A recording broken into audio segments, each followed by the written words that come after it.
బాలీవుడ్ అగ్ర దర్శకుడు నిర్మాత కరణ్ జోహార్ కు యాక్షన్ హీరో అజయ్ దేవగన్ కు ఎక్కడ తేడా కొట్టిందో తెలియదు కానీ వీళ్ళిద్దరూ బద్ధశత్రువుల్లాగా మారిపోయారు ఈ మధ్య.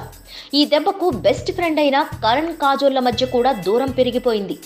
దీపావళికి కరణ్ సినిమా ఏ దిల్ హై ముష్కిల్ తో పోటీ పడబోయే తన సినిమా శివాయికు వ్యతిరేకంగా డబ్బులిచ్చి ప్రచారం చేయిస్తున్నారంటూ అజయ్ ఈ మధ్య కరణ్ మీద పరోక్షంగా సంచలన ఆరోపణలు చేశాడు. ఇంకా కరణ్ మీద వేరే విమర్శలు కూడా చేశాడు అజయ్. దీంతో అతడిపై కరణ్ తీవ్ర ఆగ్రహంతో ఉన్నాడు. ఇదిలా ఉంటే బాహుబలి ప్రమోషన్ల కోసం ముంబై వెళ్లిన రాజమౌళి దగ్గర మీడియా వాళ్ళు అజయ్ దేవగన్ ప్రస్తావన తెచ్చారు.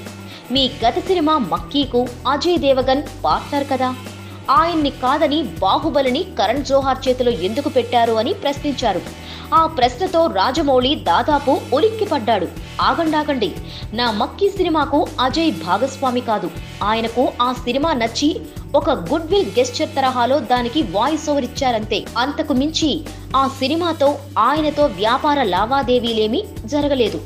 అయితే బాహుబలి విషయంలో మేమే కరణ్ను సంప్రదించాం. ఇందులో ఆయన పార్ట్నర్. నాకు వ్యక్తిగతంగా అజయ్, కరణ్ ఇద్దరితోనూ మంచి సంబంధాలున్నాయి. దీపావళికి రాబోయే వాళ్ళిద్దరి సినిమాలు చూస్తాను అని రాజమౌళి తెలిపాడు. Please subscribe. Hi, it's me Purna. Please subscribe.